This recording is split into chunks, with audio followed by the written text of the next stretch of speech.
J.D. Vance thought he was taking a quiet family vacation. Within hours, he was dodging protests, media frenzy, and a crisis that could change his political future forever. The air was crisp, the kind that stung just enough to remind you winter still had a grip on Vermont. The sun hung low over the mountains, casting sharp shadows across the ski lodge parking lot. A black SUV rolled up to the entrance of Sugar Bush Resort, the kind of vehicle that didn't blend in with the weekend crowd of families hauling ski gear. Inside, Vice President J.D. Vance exhaled slowly, watching the slopes through the tinted glass. This trip wasn't supposed to be a big deal. Just a few days away with his wife and kids, a chance to shut out the noise, at least for a little while. He needed it. The last week had been a war zone in Washington, and the battle wasn't just political, it was personal now. His Secret Service detail gave the all clear, and he stepped out, pulling his coat tighter against the cold. A few people noticed him, double-taking as they whispered to their companions. Some reached for their phones. He knew how this went. A resort manager, a middle-aged man with an eager smile, rushed forward. "Mr. Vice President, welcome to Sugar Bush. We're honored to have you." Vance forced a polite nod. "Appreciate it. Hope we can keep things low-key." The man hesitated just for a beat before leading them inside, and that's when he felt it, the shift in the air, subtle, but there. He didn't see them at first, but he could hear them. Voices murmuring, a little too hushed, a little too cautious. By the time they reached the front desk, his wife, Usha, had already noticed it too. "What's going on?" she asked quietly. Vance glanced over his shoulder. Near the lodge entrance, a few guests had stopped mid-conversation, their eyes fixed on him. Someone, a young man in a heavy parka, was holding up a phone, recording. The resort manager cleared his throat. Sir, just want to give you a heads up. We've had some, interest in your visit." Vance's jaw tightened. He knew exactly what that meant. 3 days ago, he'd sat across from President Trump and Ukrainian President Volodymyr Zelensky in the Oval Office. What was meant to be a diplomatic discussion had unraveled into something ugly. He had pushed back against sending more aid to Ukraine, arguing that the focus needed to shift to domestic concerns. Zelensky, passionate and unyielding, had fired back. The conversation had gotten heated, and someone in the room had leaked it to the press. Cable news ran the story for 48 hours straight. Social media exploded. People called him a disgrace, a traitor, even a Russian sympathizer. The backlash was immediate and vicious. And now, standing in this Vermont ski lodge, he realized something. It wasn't just online anymore. It was here. His Secret Service agent, a tall, no-nonsense woman named Reed, leaned in. "Sir, we've got some movement outside." Vance followed her gaze to the large lodge windows. Down by the main road, a group was gathering. Maybe a dozen people at first, but more were joining. They had signs. He couldn't read them from here, but he didn't have to. One of them lifted a megaphone. The first words were muffled, but then, "J.D. Vance, you're a disgrace to this country." A sharp wave of noise followed, a mix of boos and chants. And just like that, the vacation he'd hoped for was gone before it even started. His phone buzzed, a message from his chief of staff. "Sir, this is spreading. Protest groups are calling for a demonstration tomorrow. This is getting big." Vance shut his eyes for a second. This was supposed to be a break. But there was no escaping the storm that had followed him here, but that was just the beginning. It started with a few voices, then a dozen, then 50. By nightfall, the numbers had swelled. J.D. Vance stood near the lodge's fireplace, staring at the growing crowd outside. Protesters filled the main road leading up to the resort, their signs catching the glow of streetlights. "Support Ukraine, not tyrants!" "Vance equals Putin's puppet." The chants rolled up the mountain in waves, hitting the windows like the wind outside. His wife, Usha, sat on the arm of a couch, scrolling through her phone. "It's all over the news," she murmured, shaking her head. "CNN, Fox, MSNBC, protesters tracking your movements in real time." Vance rubbed his temple. This wasn't supposed to happen here. A resort staff member approached hesitantly, wringing his hands. "Sir, We're getting calls from other guests. They're concerned. A few families are checking out early." Vance exhaled. "Yeah, I get it." Another wave of noise crashed against the walls, this time closer. He turned back to the window. A group had broken off from the main crowd and was now at the resort's entrance. Their signs waved furiously in the cold. "J.D., face the people!" someone shouted. A security radio crackled. "They're trying to come up the driveway. We need to keep this contained." Agent Reed, his lead Secret Service officer, stepped in, voice low but firm. "Sir, we have a situation." Vance didn't need to ask what she meant. The crowd wasn't dispersing, it was growing. Reed continued, "We've got reports on social media. People are organizing, buses coming in from Montpelier and even Boston. If this keeps up by tomorrow morning, we could have hundreds, at a ski lodge in the middle of Vermont. All here for him." Usha's voice cut through the moment. "J.D., we need to leave. This isn't safe for the kids." He turned to his sons, both sitting silently on the couch, eyes darting between the adults. They weren't dumb. They knew something was wrong. Vance sighed, his mind racing. He could try to wait it out, let the protest burn itself out. But what if it didn't? What if it turned ugly? Outside, a voice bellowed through a megaphone. "You don't get to hide, J.D." That was enough. "All right," Vance said. Decision made. "We're leaving, but getting out wouldn't be so simple." By morning it was clear. The situation wasn't going away. It was getting worse. J.D. Vance stood near the resort's second-floor lounge, sipping black coffee while watching the road outside. What had started as a few dozen protesters had now swelled into hundreds. The air outside was thick with shouts, the clash of voices echoing off the mountains. Signs waved aggressively in the cold, their bold letters visible even from here. "No blood money for Russia. Vance hates democracy. Traitor." A group of protesters had made it all the way up the driveway and were now standing near the resort's main entrance, their faces red from the cold, their anger sharper than the wind. Vance exhaled. His attempt at a normal vacation had officially ended. Downstairs, guests were checking out early. The resort manager had already spoken to him twice, first apologetic, then increasingly worried. "This isn't the kind of attention we want, sir," the man had admitted, shifting uneasily. "I think it's best if we figure out a way to de-escalate." De-escalate. Easier said than done. Vance turned away from the window, walking back to his room. His security team was already waiting. "We need to move you," Reed said immediately. "Now." Vance's stomach tightened. "That bad?" Reed gave a sharp nod. "We've got intel. Some protesters are planning to block the road entirely. They're calling for a full disruption of resort operations. If that happens, we won't be able to get you out easily." Vance ran a hand over his face. He wasn't afraid of protests. He'd faced worse. But his family was here. His 2 sons. Usha. That changed everything. His wife stepped in. "Then we go now." They moved fast. The plan was simple. Take an unmarked service route, avoid the main road, and get to a safe house before the full-scale protest turned into a blockade. Vance and his family were ushered into a side exit near the ski rental shop. Snow crunched under his boots as they hurried across the frozen ground toward the waiting SUVs. And then, "There he is!" The shout cut through the cold like a blade. Heads snapped toward them. A group of protesters, standing near the lower ski lift, had spotted him. It only took seconds for the crowd to react. A wave of movement, signs lifted, voices turned sharp. People ran toward them. "Go!" Reed barked. The agents surrounded Vance and his family, pushing them toward the SUVs, but the crowd was closing in too fast. A ski instructor, caught in the chaos, stumbled back onto the ice. Someone near the lift, a man in a thick coat, threw something. A water bottle, plastic. Harmless technically. But when it hit the SUV with a dull thunk, the mood shifted. More shouts.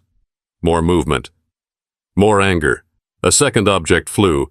This time, a coffee cup, then another. Vance's security detail snapped into action, pushing him toward the vehicle. "Inside, now!" He barely had time to glance back before the doors slammed shut and the convoy peeled away. But what happened next would make headlines. Inside the SUV, the tension was suffocating. The air smelled like leather and cold air, but nobody was thinking about that. J.D. Vance sat stiffly in the back seat, his eyes locked on the road ahead. The convoy was moving fast, winding through the narrow roads of Vermont's mountains, cutting away from the resort and the chaos they had just escaped. Usha gripped his arm. She wasn't saying anything, but she didn't have to. He could feel it in the way her nails pressed against his sleeve. Their kids, wide-eyed and silent, huddled together in the back row. The driver's voice crackled through the radio.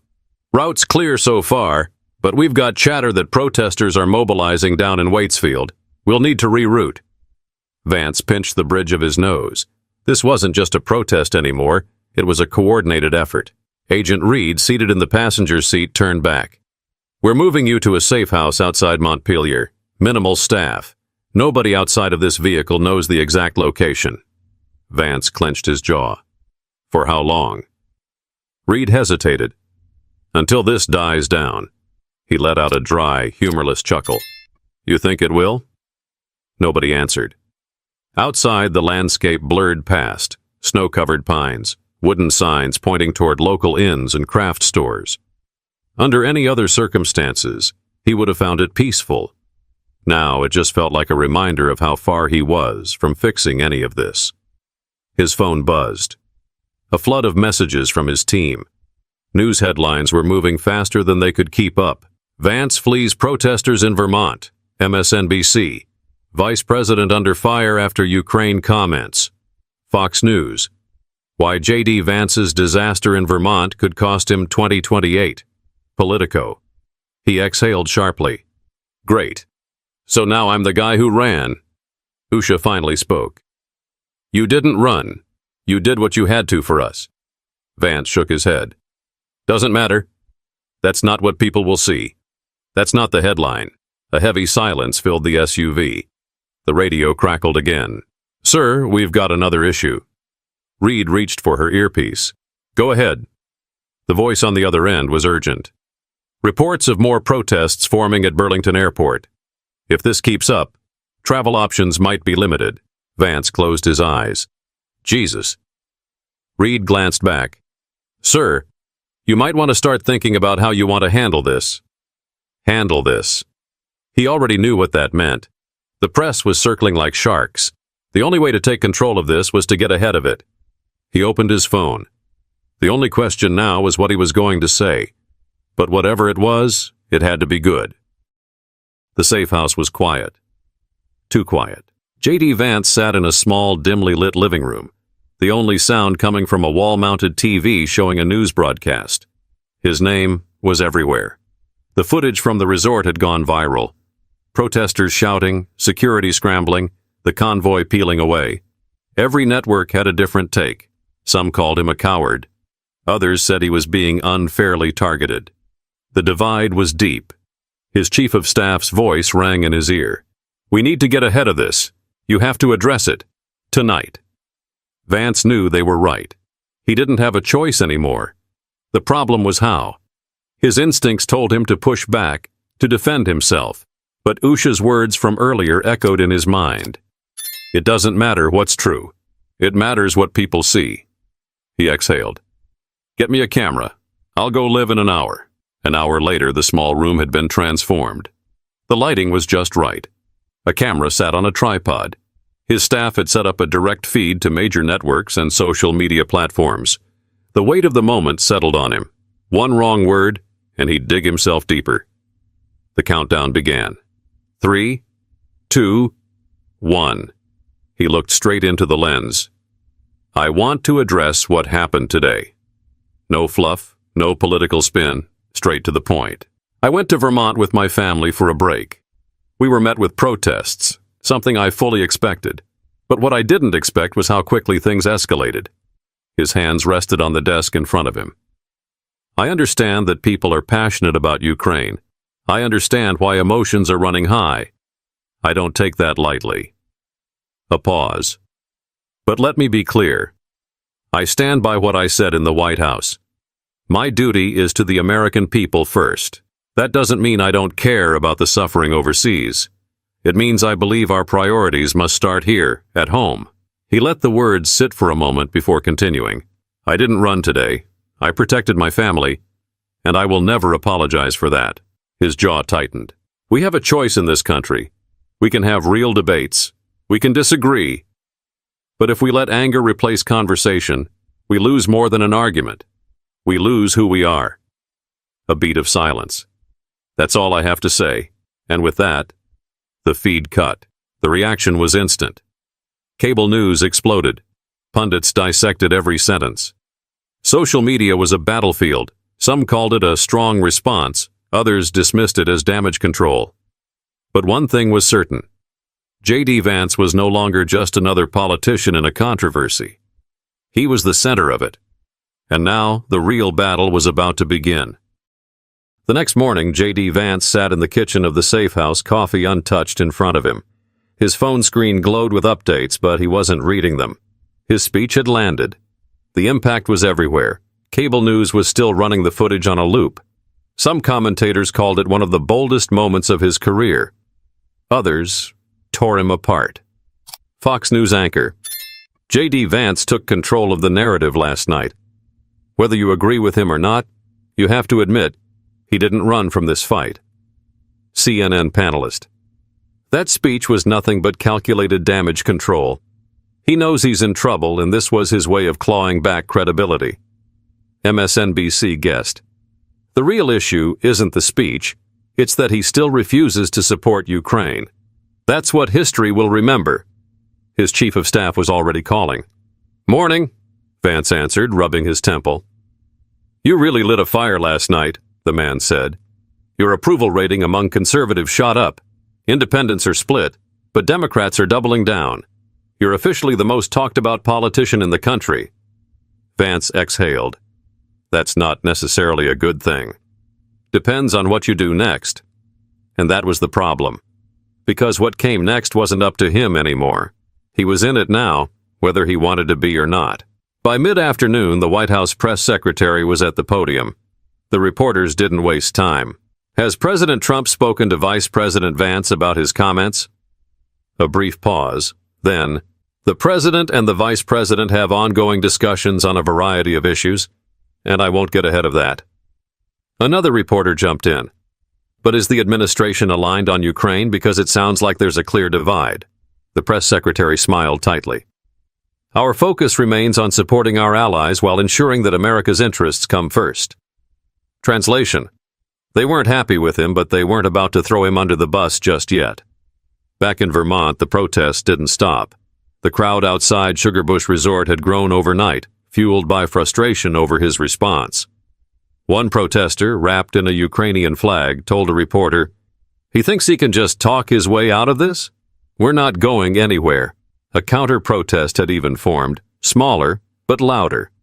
Signs read, "America First," and Vance was right.